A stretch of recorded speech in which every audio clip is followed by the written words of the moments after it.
समाजी साइंस 2026-27 तरमीम शुदा एकदम फ्रेश। 9वीं जमात के लिए हिस्सा अव्वल समाजियात बाब नंबर 9 खानदान तुम्हारा हमारा सब जना का माशरे में का। तो इसमें से हमें क्या देखेंगे, खानदान में से मशकी सवालात के जवाबात कैसे आसान मुख्तसर जामिया तरमीम शुदा जवाबात माँ सूती पेशकश के साथ। तो पहले स्टार्ट क्या करेंगे, खाली जगहों को मुनासिब अल्फाज की मदद से पुर कीजिए या तो दर्ज झील के खाना पूरी कीजिए। पहला जो है माशरा का जिंदा खुलिया जो है वो फैमिली कुंबा खानदान होता है। दूसरा, बाप अगर कुंबे का सरदार या सरबराह हो तो इस खानदान को मर्द हाकिम खानदान कहा जाता है। तीसरा, केरला के मलबार में नायर खानदान जो है वो मादरी हाकिम खानदान के तौर की एक मिसाल है। यहाँ मॉम जायदाद पूरी मॉम की नाम रहती है, डैड को उतना इज्जत नहीं रहती है, डैड को साइड बटरते हैं। दूसरा, दर्ज झील सवालात के जवाबात लिखिए। उसमें से खानदान माशरे की अकाई कैसे होता है, वजाहत कीजिए। तो उसमें से जवाब कुछ इस तरह से है। खानदान माशरे की बुनियादी इकाई एकदम बेसिक है। वो पहली जगह है जहाँ एक फ़र्द पैदा होता है। हॉस्पिटल में भी पैदा होता है तो खानदान में भी पैदा होता है। मामू तुम्हें बोलेंगे सर हॉस्पिटल में पैदा होता तो उसको परवान चढ़ता है, और उसके बाद में यही खानदान में उन्हें परवान चढ़ता है, यानी छोटे से बड़ा होता है। समाजी इक़दार सीखता, रिवायात रवैये जिम्मेदारियाँ सीखता है। ये एक छोड़ को सब भी सीखता आजकल का बच्चा, जिम्मेदारियां नहीं होना है। माशरा खानदानों से ही तरक्की करता है और बहुत से खानदान मिलकर बिरादरियों और अक़वाम यानी मुल्क बनते हैं। पहले पड़ोसी समाज फिर एक देश बनता है। तो पांचवा, खानदान की किस्में बताइए। तो कितने किस्म के खानदान हो सकते हैं, तो बहुत सारे मुख्तलिफ किस्म हैं। इसमें पिदराना यानी पिदर हाकिम यानी डैड यहाँ का सरबरा होता है। मादरी खानदान यानी ये भी हाकिमत वाले। नेक्स्ट क्या है करके बोले तो मरकज़ी या मुनकसिम खानदान, ये सिंगल फैमिली या तो न्यूक्लियर फैमिली भी जिसे बोलते हैं। दूसरा, मुश्तरिका जॉइंट फैमिली गैर मुनकसिम खानदान। फुल 30 जने 40 जने ये ऐसा लगता है कि पूरी स्कूल हैं यहाँ उनके बच्चा देखे तो। 6, गैर मुनकसिम खानदान से क्या मुराद है, जॉइंट फैमिली से क्या मुराद है, यानी मुश्तरिका खानदान से क्या मुराद है। खानदान से मुराद ऐसा खानदान जहाँ 2 से ज़ायद नस्लें एक ही छत के नीचे, शीटां भी हो सकती हैं तुम्हें भी बाद में, इकट्ठा रहते हैं और वो जायदाद में शरीक होते हैं। उसके बाद में एक ही किचन यानी चूल्हे में, पकवान घर में, मतबख में खाना पकाते हैं। एक ही मज़हब पर अमल करते हैं मैक्सिमम। और उसके बाद में हीरो हीरोइन सर का उसका एक अलग, बेटा एक अलग, बाप एक अलग, ऐसा कुछ नहीं रहता है। इनके ख़ानदानी ताल्लुकात बहुत मजबूत होते हैं, फैमिली बॉन्डिंग बहुत ज़्यादा रहती है।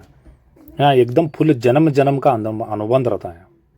नेक्स्ट क्वेश्चन नंबर 7, इनफरादी ख़ानदान किसे कहते हैं, यहाँ आने का क्या क्या कुछ है कहते हैं। तो एक्चुअली क्या है ये इनफरादी जो है फैमिली जो है, ये न्यूक्लियर फैमिली भी बोलते हैं इसको, या मरकज़ी ख़ानदान भी बोलते हैं। एक छोटा ख़ानदान है एकदम, आजकल बहुत ज़्यादा ये ट्रेंडिंग में ये चलने लगे। शादी उस बराबर है, माँ बाप को छोड़ने का, जाग छोड़ने का, चुप्पी मसनूई झूठे ड्रामे कर को लड़ने का, इसे मारे सर का करने का, जाग छोड़ने का। शोहर बीवी और इनके गैर शादीशुदा आने करता है, वो मिट्टे खो को उधर गए। शादीशुदा बच्चों पर मुश्तमिल होता है। इसे तकसीम शुदा या जदीद ख़ानदान भी कहा जाता है। ये मिट्टे। क्वेश्चन नंबर 8, ख़ानदान की क्या खुसूसियात होती हैं। तो ये ख़ानदान है तो उसकी खुसूसियात क्या होती हैं। तुम ये 2 चश्मे वाला ना ये हाल लिखो, क्योंकि मैं अरबी फ़ॉन्ट इस्तेमाल करे से वहाँ को वो वाला हो रहा, ये होती है ऐसा लिखो तुम्हें। हाँ देखो ऐसा वाला है। क्या है ये, सबसे पहले ये आफाकी हर जगह मौजूद है ना, आलमगीरियत होता है ये हर जगह पूरे 204 मुल्क में ये पाया जाता है। वेटिकन सिटी एक छोड़ को वहाँ ख़ानदान सब जने वहाँ नन्स और इनवत्ता रहते हैं। ये माशरे की बुनियादी इकाई है, ये समाजी इक़दार और ज़िम्मेदारी का दर्स देता है। और दूसरा नेक्स्ट क्या आएगा, तो जज्बात मदद, ये जज्बाती एहसास और जज्बाती मदद फ्राहम करता है, ये इमोशनल सपोर्ट जिसे बोलते हैं हमें। ये रवैया और रिवायात को कंट्रोल करता है कि हमारा रिवायात को, रवैयों को ये ढालता है। और उसके बाद में ये एक मुस्तकिल और रिवायती इदारा है, यानी ये रिवायती नहीं रस्मी इदारा है, रस्मी और गैर रस्मी दोनों भी बोले तो भी चलता है इसे। एक मुस्तकिल है, ये कंटिन्यूस चलता रहता है, डेथ फिर बाद में फिर पैदाइश होते रहते हैं, डिजॉल्व नहीं रहता यहाँ पर। हाँ तलाक हुआ तो टूट जाता है, लेकिन फिर भी वो जितना टूटे रहता है वो कंटिन्यू रहता है। नेक्स्ट क्वेश्चन नंबर 11, द फर्द की समाजी तरक्की के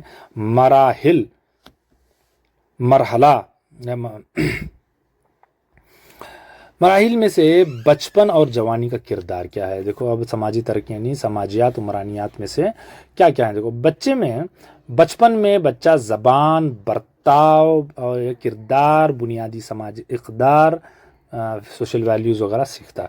दूसरों के साथ तामुल, ताउन और समाजी महारतों को फ़रोग़ देने में मदद करता है। जवानी में फ़र्द को आज़ादी, एतमाद, दोस्ती और समाजी कबूलियत, सोशल एक्सेप्टेंस जिसे बोलते हैं हमें, वो हासिल होता है। और इन मरहलों के दौरान बनने वाली आदतें ज़िंदगी भर जारी रहती हैं। हुटगुना शुट्रोगुल्ला ऐसा। नेक्स्ट क्वेश्चन 11, गैर मुनक़सिम ख़ानदान की ख़ुसूसियात की तफसील बताइए। तो अब ये मुश्तरिका ख़ानदान की बोले तो भी चल जाता है, ये मुश्तरिका ख़ानदान की ख़ुसूसियात बताइए। बहुत से मेंबरों के साथ बड़ा साइज होता है, फुल लोग खचाखच भरे रहते हैं। मुश्तरिका जायदाद की मिल्कियत, खेत में सब जने हिस्सेदारी और घर में भी सब जने हिस्सेदारी, एक ही छत के नीचे रहते हैं सभी। आम किचन यानी इनका ऑलमोस्ट एक ही कॉमन किचन रहता है, इनका मतबख रहता है, पकान कोठरी रहती है, एक ही मजहब और रसूमात इनके यहाँ चलते रहते हैं। ख़ुद इन्हसारी का निज़ाम होते हैं, एक दूसरे पर लाजिम मुलजिम रहते हैं। अराकिन के दरमियान काम का इश्तराक यानी काम की जो भी काम करते रहते हैं उसे ये तकसीम कर लेते हैं। और तो यहाँ पर जो बुज़ुर्ग शख्सियत है, जो बड़े हैं, उनके पास पूरा इक़्तिदार रहता। इक़्तिदार जो है इन्हीं के पास रहता। कौन? बुज़ुर्गों के पास। ये सीनियर करके तो सीनियर सिटीजन में। Next question number 11, I think it is the last one, मुनक़सिम ख़ानदान की तादाद में इजाफे की वजूहात बताइए। यानी आजकल जो न्यूक्लियर फैमिलीज़ जो बन रहे हैं, मरकज़ी जो ख़ानदान बन रहे हैं, इसकी वजूहात क्या है करको पूछ रहा। काय को तो ज़्यादा बढ़ते जा रहे हैं। सबसे पहले प्राइवेसी करको जो बोलते हैं तो वो इनफरादियत और ज़ाती खुशी की ख्वाहिश, नहीं एक मैं, मेरे बीवी, बच्चा, बाकी लगे भाड़ में, तो वो बहुत ज़्यादा चल रहा है अभी ट्रेंड। जायदाद के हुकूक और आज़ादी, इसमें क्या रहती है, तो आप कितना भी प्रॉपर्टी कमा सकते हैं, हुकूक और आपको एक लिबर्टी रहती है, आज़ादी रहती है। शहरकारी, आजकल जो अर्बनाइजेशन की वजह से ये नए नए कपल्स वहाँ जाकर रहने लगे हैं, वहाँ क्या है तो प्रॉपर्टी बना रहे हैं। सनतकारी की वजह से भी और दोनों मियाँ बीवी काम कर रहे हैं। साइंस और टेक्नोलॉजी की तरक्की, इसकी और एक वजह समाजी इक़दार में तब्दीली है। आजकल वो ख़ानदान रिवायत वो कुछ मानी नहीं कर रहे थे अभी ज़्यादा। ख़वातीन की आज़ादी और मसावत, इन्हों तो सब भी छोड़ को ठहरे, तब एकदम आज़ाद हो को अमेरिका को जाने ठहरे, यूरोप को। रिवायती अकायद में कमी आ रही है आजकल। जो हमारे पुराने जो अकायद थे, रिवायत थे, वो सब अब जा रहे हैं। मादी परस्ती और तर्ज ज़िंदगी, सबको अभी प्रॉपर्टी बनाने का है, बिल्डिंग्स बनाने का है, अच्छे अच्छे कार ख़रीदने का है, पैसा, सोना, जेवरात, ये सब का मसला है। तो इसीलिए मादी परस्ती की ज़िंदगी ये भी मुनक़सिम बन रहा है।